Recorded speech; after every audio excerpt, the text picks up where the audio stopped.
Up for the booze at the beginning. Wait, there's booze? No, boo. No, I thought your last name said was. booze. I thought your last name was pronounced Yost. I was chanting you. Oh, it all makes sense now. No, my last name is pronounced Yost. Yost. Yeah, Toast. yeah. Are we good? Oh yeah, we've been recording most of this. Excellent. Okay, so this is going to be Ansible 300, getting in over our heads. If you've been following along with previous presentations, you've noticed I did the first Ansible talk, maybe a 101. Now we've jumped to 300. That was requested specifically. Someday maybe we'll get back around to 200. So this is going to be a deep dive. There's a lot of information packed into this. I completely understand if somebody kind of zones for a little while because the kind of information that we're covering is not going to be exciting enough to keep you awake all night, but it's exciting for me because these are things that I have fought for and had to figure out, and now I get to share them with you guys so that hopefully you don't have to fight the same battles that I did. That's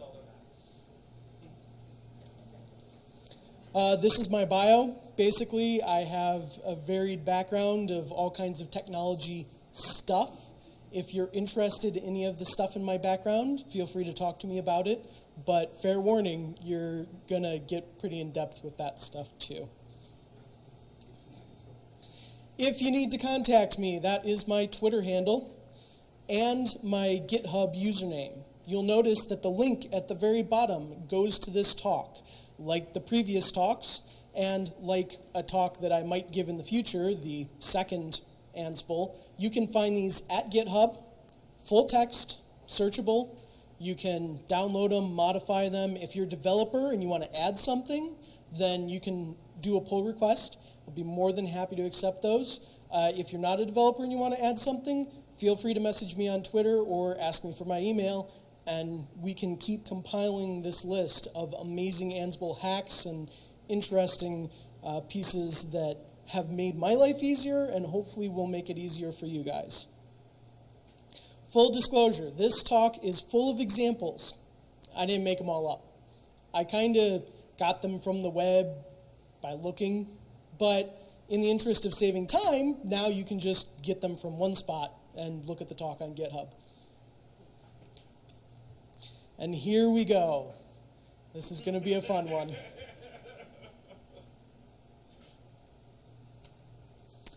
The Ansible playbook command. When we last left our hero, Ansible, we had reviewed a lot of uses for Ansible and had focused on this command. However, it wasn't really broken down. So that's what we're going to do here. Important point of note, Ansible-playbook, the actual playbook name, and then the options. This is the normal format that Ansible uses in their examples and documentation. I have had it work the other way around with the options before the playbook, but this is the standard way. So that's a little bit interesting because normally commands are the opposite. You put the options in between the command and your actual file that you're acting upon. The tags option. This is going to be fun.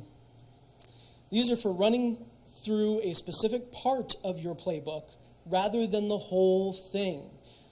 I don't have a good example of all of the things you can do with Ansible in one playbook to be able to show you this, but playbooks can get rather huge, especially if you're dealing with multiple computers at multiple sites or different environments, home, work, virtual machines on your computer, and maybe you just want to run a part of it. You just need that one package installed, and rather than having it chew through all the stuff that it needs to do, you just want to run a piece. Maybe that piece isn't in one spot. It might be spread out throughout the playbook.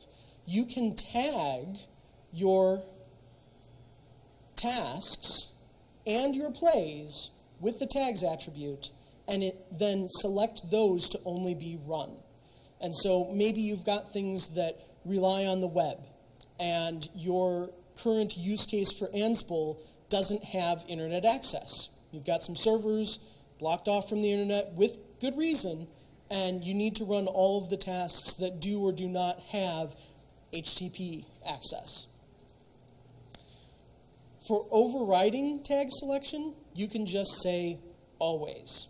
And this is more useful when you've combined other options together and you need to run all the tags.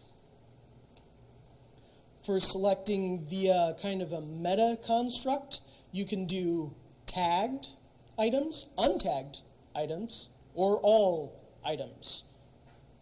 Pretty straightforward. For including multiple tags, if you have multiple named tags, you just put them as a comma-separated list after the tags option. For excluding tags, we've got skip tags. Same idea as the tags option. You include multiple of them if you need to, and this overall will help you fine-tune exactly which pieces you want to run out of your playbook, or playbooks if you have multiple.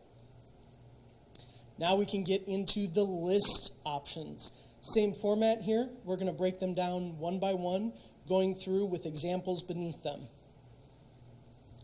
The list options are for listing out parts of your playbook. These are most useful in debugging. So you've created this big monstrosity that you want to go and use. I would wait a second. Maybe you need to double check some of your work. I mean, I don't know about you guys, but I need to double check some of my work sometimes. So we've got a whole mess of list options to start that checking. If you want to list all of the hosts that a given playbook has, you can use list hosts, surprisingly enough. If you want to list all of the available tags, maybe you want to run a tag, but you don't quite remember, did I name that HTTP? Did I name it web? Did I name it black hole? Well, you can just list all of the tags in the playbook and find out pretty easily which ones are available to you. For listing all of the tasks that will be executed, we've got list tasks. So a playbook is composed of plays. Plays are composed of tasks. And we're just kind of getting more and more granular here to break down the individual pieces so that you can analyze your playbook before you actually make a production run of it. Hopefully you do another step before that, but we'll cover that in a bit. The task options. So, playbook, plays, tasks. To start your playbook at a specific task, maybe you don't need tags to pick out specific tasks. Maybe you just know where you want to start. You've done some work, you've ran it, works perfect. You want to continue on your way. You don't have to go and redo those steps. Particularly on larger playbooks, this can be very useful, especially during development. And all you do is specify the name of the task that you want to start with. In this case, this example, task 1. I'm extremely creative. To perform a syntax check on your playbook, another really good debug option, you can use syntax check. Pretty self-explanatory. Oh, okay. Well, let me explain then. Syntax is the formatting and layout of a given item. We deal with it a lot as programmers. But for the layperson, you can just think of it as kind of a sentence structure. Do you have a capital letter at the beginning, a period? Do you need a comma? Maybe an Oxford comma. All of that can be checked on the playbook with syntax check. Gladly. To step through the tasks in your playbook, you can use step. Once again, still kind of in debugging world here. Maybe you're working on a playbook, you've got one that isn't quite going as you expect, and you want to step through to make sure that there aren't any other pieces that are interfering with it. You can use step to play through your playbook. Or maybe there's stuff that you need to do in between. You haven't added everything to your playbook yet, you're just kind of working it out, and you've got a couple of manual actions that you still need to do. You can use step to step through, and in the middle, in between steps, do something. Let's move on over to the Ansible command. Now this is just Ansible, and I realize it's a little bit small, I do apologize, but Ansible by itself, just Ansible, not Ansible-playbook, allows you to run a specific command. You can think of it as a single task, and this is very useful if you need to do it across multiple machines. Maybe you just want to check and see if there's a specific file, or maybe you want to see the status of the firewall. You can do this very easily with the Ansible command by specifying your inventory, the module name you want to run. In this case, we're using shell, but you can use any of the Ansible modules that you want. The arguments to that module, in this case, a command, UFW status verbose. That will then run on all of the hosts in our inventory, or matching our host pattern, if we so choose, and make sure that it gets back a response. Successfully ran, failed, maybe it ran successfully but didn't produce output you were expecting. All of that is available through the Ansible command. We'll go ahead and jump over to the playbook, which is used by Ansible Playbook.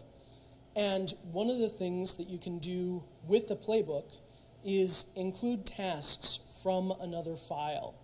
And we do this pretty simply. Include tasks, more tasks in this case. One of the reasons this is very helpful is because these playbooks will get bigger and bigger, and even as you segment them out with roles, you still might have a piece of functionality that you feel is isolated. And maybe it's something that you're tweaking, maybe it's something that's generated by another tool, but you can have that separate in a separate file and just pull it into the role. There's actually a lot of different benefits to this. But when you do this, it needs to just be a list of tasks. This is not another playbook that you're including. You don't need the whole structure of it with hosts and plays. It's literally just a list of tasks. It does need the document separator at the top, which that one has bitten me in the past. That's part of the structure of these files, and because of the way that it consumes the YAML files, it does need that at the top. It's very important. Otherwise, bad things happen. You can even go as far as to include variables that are passed into the tasks. So in this other file, I've got var1. That var1 changes some functionality. Maybe it's another way to limit some of the tasks that are run. Or maybe that's an IP address that I want to pass in. In fact, maybe it's not a value that I have available until I get to this include statement. I can go ahead and specify that in this include statement what the value is. In this case, var1 equals testing. And it'll go ahead and pass that into the more tasks file when I pull it in, transforming it with whatever value I've specified. Formatting, 3 ways. Cincinnati chili, never mind. This is the first way to format an action, a task. We've got a name. This is not my example, don't judge me, but it's the example I'm using. Copy Ferengi shell script into place. We're using the template module, passing in some arguments. Now, you might notice at the very end there, it's kind of cut off. That's not a mistake. That's actually how it is. I might even be able to scroll over here if I really try hard. Yep, there we go. Whole bunch more. I don't know about you guys, but formatting is really important to me. Maybe that's why I'm a developer.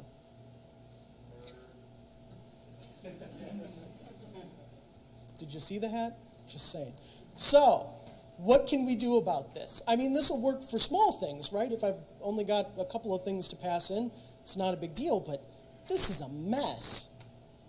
Well, this is one way we can handle it. YAML is the structure of these files. That's the language that they are written in.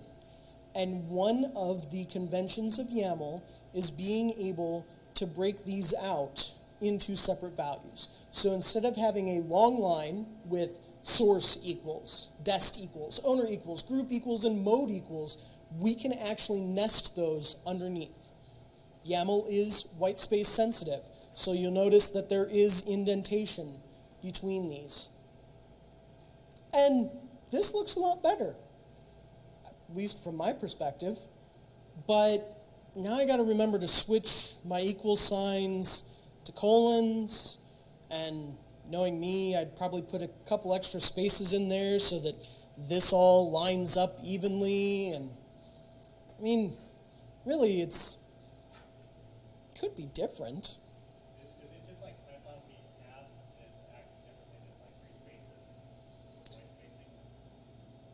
It is like Python, but it's different in that YAML does not allow tabs. And I didn't want to break the bad news to you guys because I'm sure we've got some tab lovers in the crowd. But no tabs. It basically doesn't allow tabs. At all. If you put a tab in there as a value, it's fine. But as far as the actual structure and formatting goes, spaces only. And the normal convention that most people follow are 2 spaces. I'm far from normal. That's what I did for Python is in Notepad++, you can actually change your tab to hit tab and actually puts free spaces instead. Yeah, and a lot of other editors support that as well. Atom, Sublime Text, they all have functionality to insert what they call soft tabs, which are essentially spaces. Most of the time when we do check-ins, going into developer land a little bit here, we actually have something that converts all the tabs to spaces at the beginning of the line, just because that way we don't run into trouble later on. But yeah, that's the long and short of it, spaces only. So going on to the third way that we can format, we actually have the ability to put this little caret at the end of template there. And I know that's a little small up there, so let me go ahead and go back. Template colon, empty space. Template colon, in this case, it's a right angle bracket because I'm a developer. And we have our source dest owner group typo. And they are all delineated by equal signs, so I can just break this line up. In text editors, modern text editors, this is actually really easy. So it's very quick to go from that big long line, add a right angle bracket, add some new lines, and keep going on my way. I don't have to worry about forgetting colons, putting extra spaces. This can really be nice if you have a complicated script that you're trying to simplify. And actually, as a side note, this little trick, I'm getting ahead of myself. This little trick with the right angle bracket can be used with anything that can be segmented and you want to wrap lines with. So that's in the YAML specification. It's something that you can research more. I've found it very handy in cleaning up some of my scripts and making a little bit more sense of them. Recursive syntax checking. So this is just a little snippet that I stuck in there because I found it very useful when I've been creating playbooks. Maybe I've got a whole mess of them or they're spread out for some reason, modularized. This is a command that you can run. It's a Linux command, works just fine on the Mac. Find playbooks, that's a folder, with the name star.yaml, so any YAML files in the playbooks folder. Go ahead and only go down 1, that's the depth 1. Pass it to another program that basically breaks this up and individualizes the file, and then run the syntax check on the file. Also listing out all the tasks so that we know that processed everything okay. And there's not a lot to say about this. If anybody has any specific questions, I'm more than happy to answer them. But basically, this is just very useful. And so if you ever get in the situation where you have 30 different playbooks and you want to run a syntax check on all of them, go hunt down this document on GitHub and you can find this command. Okay, still getting in deep. Heavy shell action. It's for you. So, we're looking at another Ansible task. It's got a name, local action math. I'm very creative. It's running a local action, which is another way to say that it's going to run a command at the shell, right? In this case, the shell is going to run with all of this wrapped command. And this is what I was talking about, new lines. If you have that right angle bracket, you can just wrap it around. It'll all end up fine. It's a little bit neater than it going off the page, plus it allowed me to keep the slide small enough to show you guys. But this is an example of a very complex one-line shell command, bash command. And if any of you have ever worked with Linux before, you've probably created some messy one-liner that did exactly what you needed it to. Make sure you don't mistype it next time. Or just use Ansible, and then you don't have to worry about mistyping it. In fact, with Ansible, you could run it across any servers that you have SSH access to. So you really would be writing it one time rather than having to copy-paste or copy over a file or whatever other method that you need to do. So this big, long shell command that actually takes in a range and does some stuff with IP addresses and even loops with sequence, so it's even looping and running this command multiple times, is all encapsulated in this nice little task that then you can run across any piece of your infrastructure. Any machines, all machines. Again, one of the reasons I really, really love Ansible. We also have an important point to note down here, register result. Register result means the result from this command is going to be saved as a value. Right? So I was talking about running this command across a bunch of machines, say 300. We would want that value to be unique across them, and we would probably want to use it later on in the script for something, maybe to check and make sure something happened we expected or didn't expect, maybe to combine with another value. Maybe we want to create an inventory across our entire list of hosts. Well, we could do that, have it register the result, and then iterate over the result with, as I mentioned in previous talks, standard out lines. So I can run a shell command across my entire infrastructure, get a result, save result, and then use it further down in the script. React to that information. Makes Ansible very powerful. And all without an agent that needs to be installed on the box. This is all just running from the server, if you will, and you need to have SSH access. Lining them up and knocking them down. It's kind of punny. So we've got line in file. This is another favorite of mine working with Ansible. I saw you laugh. We are going to set some PHP FPM parameters. Anybody excited about that? All it really means is we're going to edit a text file. And if you have any Linux experience, text files are everything. Any configuration that you deal with, stored in a text file. It might be a pairing of names and values. It might be INI format, might be YAML, who knows? But it's always a text file, right? Well, if they're following the pseudo standard. So I've got a couple of keys I want to change. Actually, I don't just want to change one value. I want to change multiple things. I want to change the value of error log. I want to change the value of log level. I want to change the emergency restart threshold. That sounds important. Could be. In order to do this the most concise way possible, I can wrap it up to look like this. I could write these individually and just duplicate it, but one of the major tenets for us developers is to not duplicate things, because when you duplicate something, you'll either fix the first one and forget about the second, or you'll break the second and forget about the first, fix the first, and wonder why it's still not working. So let's keep this all in one. We've got 3 parameters we're using with items. That means that this is going to run over this list of items. That little dash indicates a list in YAML. We've got line and file is the module that we're using. We've got the destination, which is just the file location, in this case, etc php-fpm config.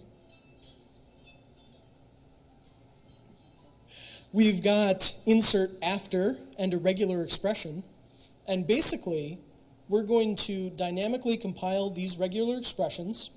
We're going to use them to find these values in the file, error log, log level, emergency restart threshold, and we're going to replace them if they need replaced, all with one step. So actually, I could encapsulate my whole file with this.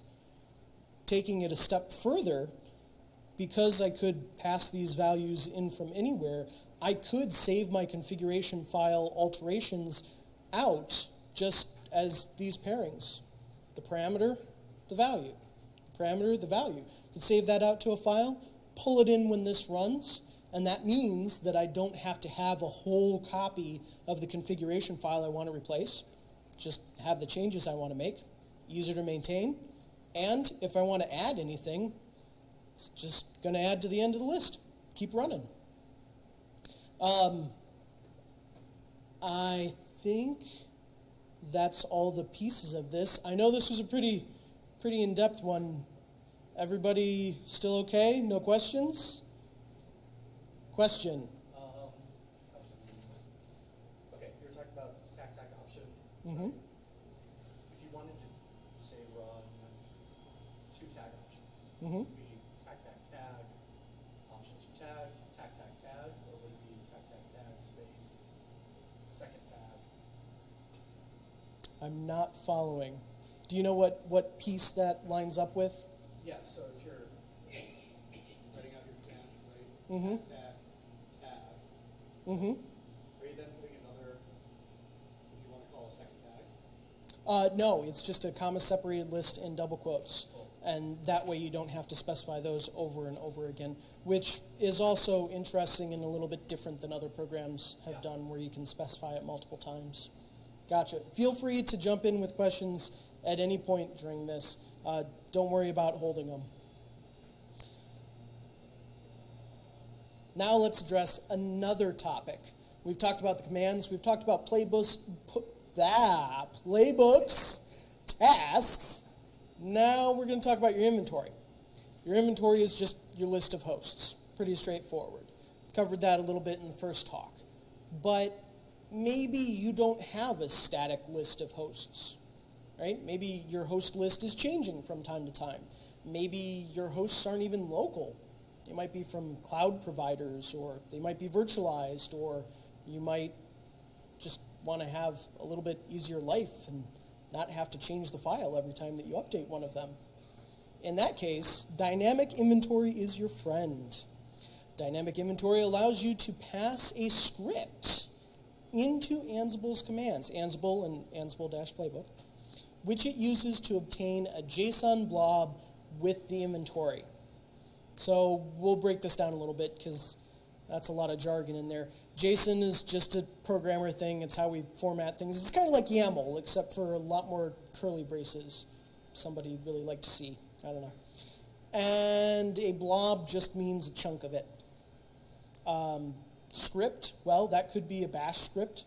Could be a Python script. Actually, it could be really anything that outputs that JSON blob.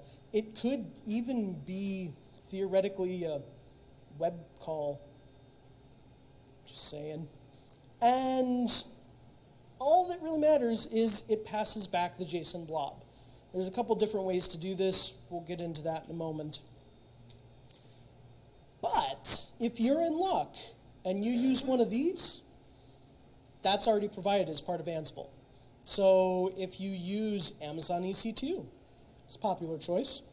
There's a script that will go and look at your entire Amazon EC2 inventory and let you run Ansible on it. So you don't have to worry about, did I spin up a new machine, did I spin up an old one, or even more to the point, did something load balance and spin up new machines that I don't even know about because we've got some magic clustering solution. Either way, Amazon EC2, when you run Ansible, it'll get that list dutifully, bring it back to you. Same goes for Linode, if you guys like Linode. DigitalOcean, who's into drops? Nobody. Got it.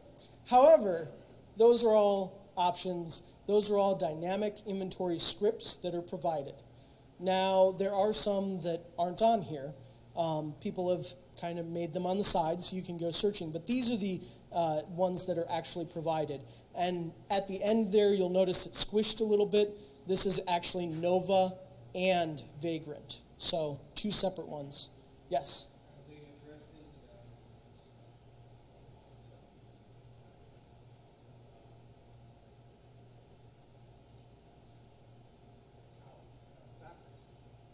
Are they addressing doctors?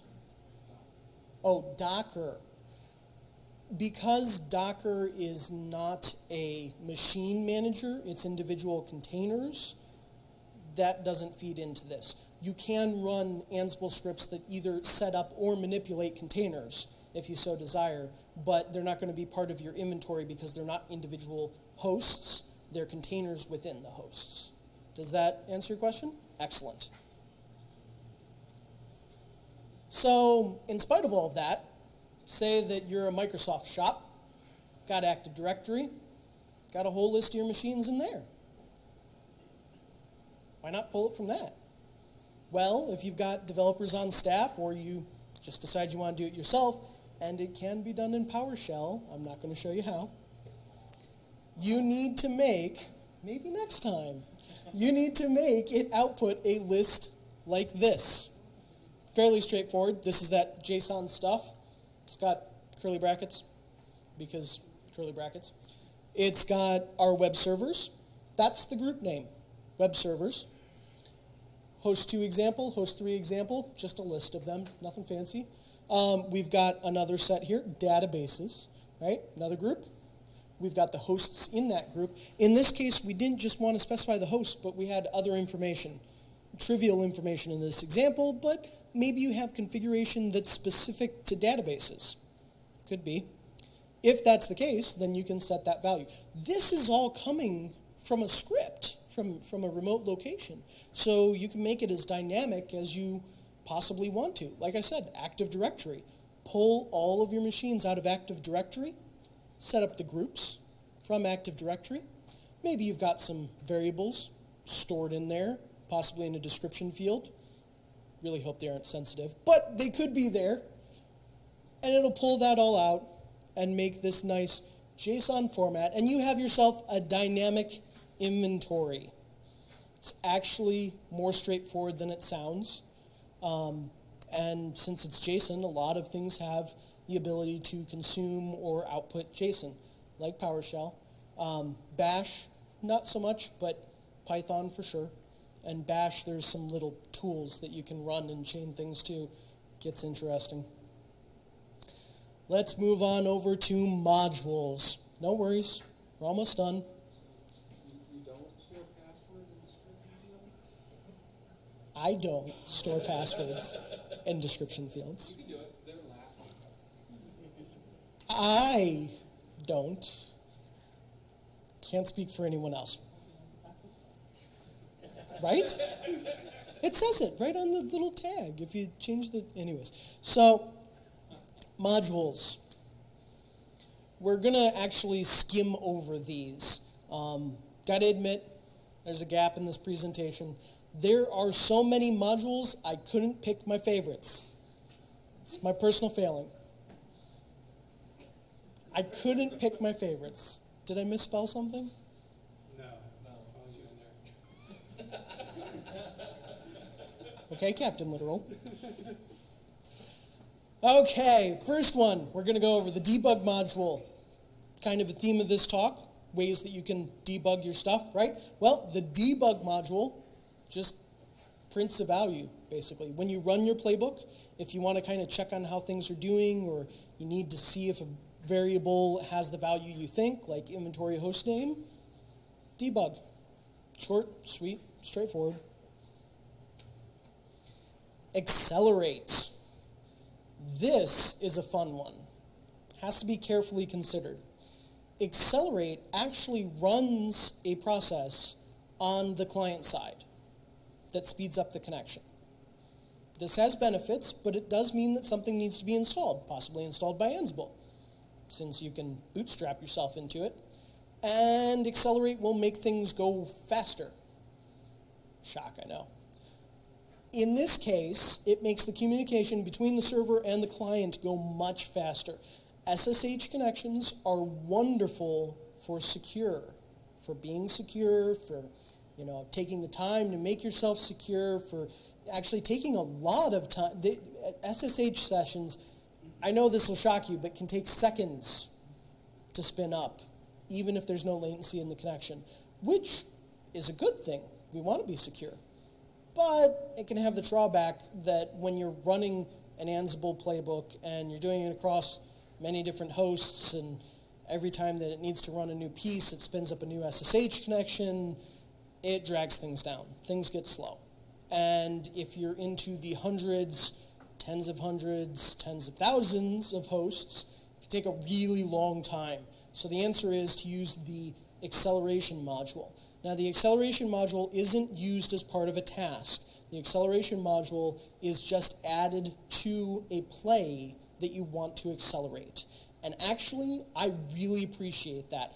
That means that I can turn this on and off with a variable, or I can just turn it on and off manually. And the communication between the server and client are still encrypted. It's just not quite as robust as a full SSH session, and it does use that initial SSH session to bootstrap itself into this. So you're still just as secure, but you're a little bit faster. Can you go into a little more how that actually works? So you SSH in, it installs a quote-unquote agent. Well, that agent maybe that gets uninstalled at the end. That could be. Most likely what actually is going to happen is you will write yourself the install and uninstall process, which gives you more power, right, but also more responsibility. In my opinion, that's a good thing. I want that responsibility. I want to know what I've installed and what I haven't installed. I don't want it doing any funny business that I didn't tell it to, especially when its whole point is configuration and change management. So it installs a little daemon that either gets started or stopped, right? Through the Accelerate module, you can actually write all that yourself. So install that service, start it up. If you want to just stop it when you're done, it'll go to sleep, it won't wake up, and your next Ansible session, you can tell it to accelerate, and it'll wake it back up. But if you don't, then it just lays there dormant. So, I mean, that's a trade-off, right? Another thing to install, you're more vulnerable because you have one more binary, but at the same time, you could actually install and uninstall that every single time you run this. Particularly helpful, like I said, if you're doing large batches, and so maybe you maybe you have that turned off by default, but then when you want to run this large batch, you can turn a variable on, have it go through those extra steps to install it, utilize it during the session, and then remove it. Okay, next module, the fail module. I feel like I should have gotten a meme picture for this. Anyways, the fail module fails out of a running playbook, right? Maybe you've encountered a situation where you just want to stop, right? Ansible is idempotent, so or idempotent, depending on who you ask, so it will not make changes you tell it not to. It will make changes you tell it to, and it'll report all of that to you. But there are situations where you just want to stop. Something's gone horribly wrong, files aren't there, configuration settings aren't there, something terrible happened. You can do that pretty simply with fail. And it's actually the most useful when you combine it with a condition. You don't want it to just fail in the middle of it. You probably want to check something. So when CMDB status is not equal to be staged, fail out of it. It's not ready. It's not ready for this task. The pause module. Pretty straightforward. It pauses. Any questions? Okay, great. Okay, so the pause module. We've got minutes, we've got seconds, we've got a prompt. And this allows you to kind of go halfway in between the step option and actually having it stop, right? We're just going to pause. Maybe for a little bit of time, maybe for you to type some input, maybe for you to do something manual, whatever it might be. Last thing, kinda. Just a little Easter egg. If you have cowsay installed, it will run it every time. If you don't know what cowsay is, install it on a machine that you trust. You can turn this off, though. You just export the shell variable Ansible no cows. If you know how to do this from your bash RC file or your bash profile, you can stick that in there. It's just a side note. Might or might not have had cows talking to me for a while before I found this. Makes you happy, makes you smile. Cows, they give you milk. Last thing that I need from you guys before I go. I know you've enjoyed this. I know you enjoyed the previous one. If you didn't, I'm just going to ignore you. However, I'm going to do another one. I'm probably going to keep doing these until somebody pays me to keep doing them or stop doing them. Any takers? Okay, so my next talk. I would like to know what the people here would like to hear a talk on. And these are probably all going to be 101 type talks. I'm not going to do another in-depth one for at least a little while, give you guys a break. But out of these options, we'll do it by a show of hands. And you can vote multiple times if you really want to be that guy or gal. Python 101. Who would like to see a Python 101 talk? Okay. Elk, Elasticsearch, Logstash, and Kibana. Okay. Developer tools. I'm a developer. I have lots of tools. Okay. Fair enough. Anybody else have any other suggestions? Yeah. Other.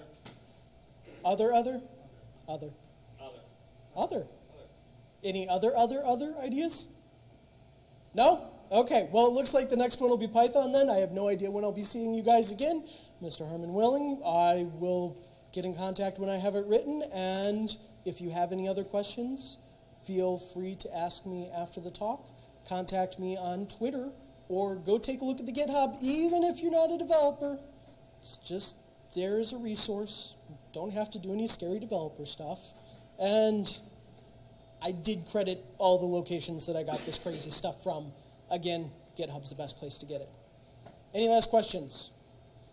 Thank you so much for your time. I hope you learned a little bit, or at least just didn't fall asleep.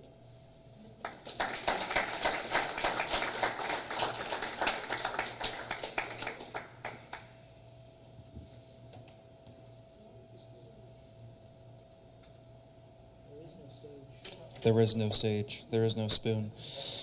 All right.